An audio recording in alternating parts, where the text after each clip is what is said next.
एक बार की बात है, जंगल में बहुत सुहाना मौसम था और सभी जानवर दोपहर में खेल कूद का मजा ले रहे थे। जमीन में अजीब तरह की दमदमाहट होने लगी। उन्होंने देखा कि सामने से मोटू गेंडा भागा हुआ आ रहा है। वो किसी अंधे जानवर की तरह चेहरे पर शरारती मुस्कान लिए चला आ रहा था। वो सब उससे बचने के लिए इधर उधर हट गए, लेकिन मेमना घबरा गया और वहीं खड़ा रहा। आया, उसने मेमने को जोरदार टक्कर मारी और वो दूर जा गिरा। फिर मोटू गेंडा एक पेड़ से टकराया, फिर वो पेड़ भी उखड़ कर जमीन पर गिर गया, जिसको देखकर मोटू गेंडा रुका और हंसने लगा। सभी जानवर घबराकर मेमने के पास गए और उसको देखने लगे। मेमने भाई, तुमको कुछ हुआ तो नहीं ना? सुनकर मेमना खड़ा हुआ और दर्द भरी आवाज में बोला, चोट तो नहीं आई, लेकिन दर्द हो रहा है। मोटू, तुम देखकर नहीं भाग सकते क्या? अभी मेमने को कुछ हो जाता तो? तुम हमेशा ऐसा ही करते हो, किसी न किसी जानवर को चोट पहुंचाते रहते हो और रोजाना कोई ना कोई पेड़ भी तुम्हारी वजह से उखड़ जाता है। इसमें मेरी कोई गलती नहीं, मुझे ऊपर वाले ने ये जो सीख दिया है ना, इससे अगर किसी को टक्कर ना मारूं या पेड़ ना गिराऊं तो मुझे अच्छा नहीं लगता। तुम लोग खुद अपना बचाव किया करो। शायद तुम ध्यान नहीं देते, मेरे 2 दांत हैं और वो भी तुम्हारे सींग से बड़े, लेकिन मुझे तो किसी को चोट पहुंचाने में या फिर इनसे पेड़ गिराकर जंगल को बर्बाद करने में कोई मजा नहीं आता। फिर तुम ऐसा क्यों करते हो? वो तुम्हारी टेंशन है हाथी, लेकिन मुझे तो बड़ा मजा आता है, कहकर मोटा गेंडा वहाँ से चला गया और सभी जानवर बस गुस्सा होकर रह गए।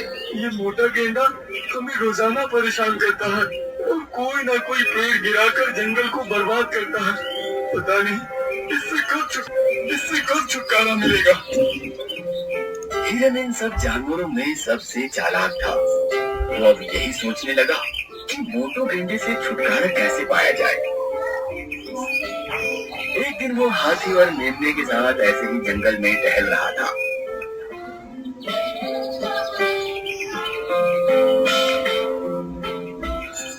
तो उनकी नजर एक गुफा पर पड़ी। देखो दोस्त, ये गुफा कितनी बड़ी है और इसके अंदर कितना अंधेरा है।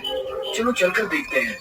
सभी उस गुफा के करीब गए और उसके मुंह पर जाकर उन्होंने देखा कि वो गुफा बहुत गहरी है और आगे जाकर उसमें बहुत अंधेरा है। हिरन ने देखा कि उसके करीब एक बड़ा सा पत्थर है, जो कि गुफा के मुंह से थोड़ा बड़ा मालूम होता है। हाथी, ये सामने बड़ा सा पत्थर पड़ा है, क्या तुम इसको खसका सकते हो? ये तो काफी बड़ा है, लेकिन मैं कोशिश करके देख सकता हूँ, कहकर हाथी उस पत्थर के पास गया और उसको धीरे धीरे खिसकाने लगा। जब वो पत्थर गुफा के मुंह के करीब पहुंचा तो हिरन बोला, बस बस, अब रुक जाओ हाथी। उसकी आवाज सुनकर हाथी रुक गया। देखना, अब हमें इस मोटू गेंडे से छुटकारा मिल जाएगा। देखना, अब हमें इस मोटू गेंडे से छुटकारा मिल जाएगा। तुम्हारी बात समझ में नहीं आ रही दोस्त। सुनकर हिरन ने सबको अपना आइडिया बताया और फिर सभी खुश हो गए। शाम के टाइम वो सभी अपनी उसी जगह पर खेलने लगे। फिर जमीन में तेज धमधमाहट होने लगी, जिससे उनको समझ आ गया कि मोटू गेंडा आ रहा है। सब एक तरफ हो गए और मोटू गेंडे ने एक और पेड़ उखाड़ फेंका और फिर वहीं खड़ा होकर हंसने लगा। बाकी सारे जानवर भी उसके साथ हंसने लगे तो वो चौंक पड़ा। क्या हुआ? तुम लोग क्यों हंस रहे हो? तुम्हें पता नहीं मोटू, जंगल में एक नया गेंडा आया है और वो तुमसे लड़ना चाहता है। अब हमें तुमसे छुटकारा मिल जाएगा। तुमको लगता है मेरी जगह कोई और ले सकता है? हाँ, हमने उसको देखा है, वो तुमसे तुमसे कहीं ज्यादा ताकतवर है और वो कह रहा है कि तुमको इस जंगल से डरा कर भगा देगा। सुनकर मोटू गेंडा गुस्सा हो गया और बोला, अच्छा, तब तो मैं यही रुककर उसका इंतजार करता हूँ। आज उसको मार कर ही जाऊंगा। सुनकर सभी जानवर एक साथ हंसने लगे और हिरन बोला, हाँ, हमें उसकी गुफा पता है। अगर तुम्हें हिम्मत है तो बताओ, क्या अभी उससे मुकाबला करने के लिए तैयार हो? बिल्कुल। चलो, कहाँ है तुम्हारा वो नया गेंडा जो मुझसे मुकाबला करने की हिम्मत रखता है? सुनकर सभी जानवर एक दूसरे को देखकर खुश होने लगे। उनको उनका आइडिया कामयाब होते हुए नजर आ रहा था। फिर वो सब उसको लेकर उस गुफा की तरफ चल गए। क्यों मोटू, क्या तुमको उसे पुकारने में डर लग रहा है? सुनकर मोटू गुस्सा हो गया और गुफा के मुंह पर जाकर चिल्लाया, अगर हिम्मत है तो आ मेरा सामना कर। उसने इतना कहा और फिर उसी की गूंज थोड़ी देर बाद उसको वापस सुनाई दी। अगर हिम्मत है तो आ मेरा सामना कर। अरे देखो, वो तो तुमको अभी भी ललकार रहा है। क्या तुमको अंदर जाने में डर लग रहा है? मैं अभी इस गुफा में जाकर उसको खत्म करके आता हूँ, फिर तुम लोगों को पता चल जाएगा कि कौन किससे डरता है। कहकर मोटू गेंडा तेजी से गुफा के अंदर भाग और फिर हिरन हाथी से बोला, हाथी, अब जल्दी से इस पत्थर को खसका कर गुफा का मुंह बंद कर दो। उसकी बात सुनकर हाथी ने पत्थर के पास लाकर उसको खसकाना शुरू कर दिया। मोटू गुस्से में गुफा के काफी अंदर तक चला गया और अब यहाँ सिर्फ अंधेरा ही अंधेरा नजर आ रहा था। कहाँ गया तू? अब मैं तेरी गुफा में आ चुका हूँ, सामने क्यों नहीं आता?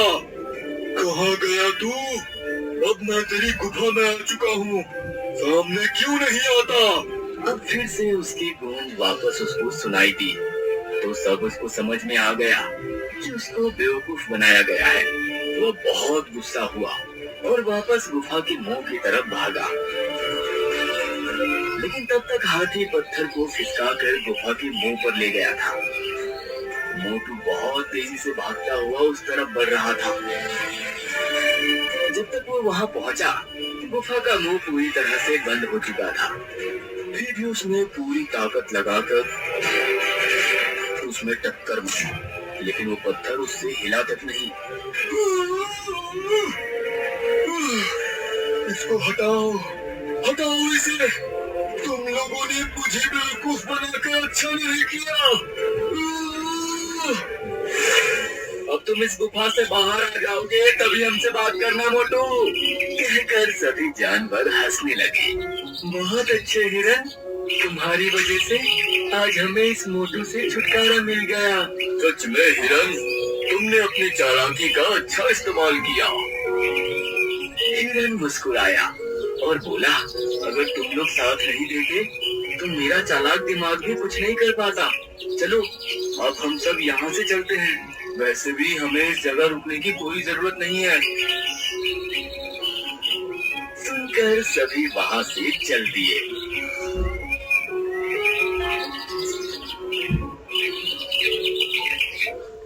अंदर गुफा में बंद मोटू को अब अंधेरे की वजह से कुछ भी नजर नहीं आ रहा था।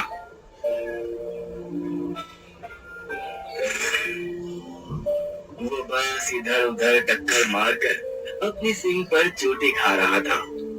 उस दिन के बाद वो कभी उस गुफा से बाहर नहीं आ सका और सभी जानवर सुकून से जंगल में रहने लगे।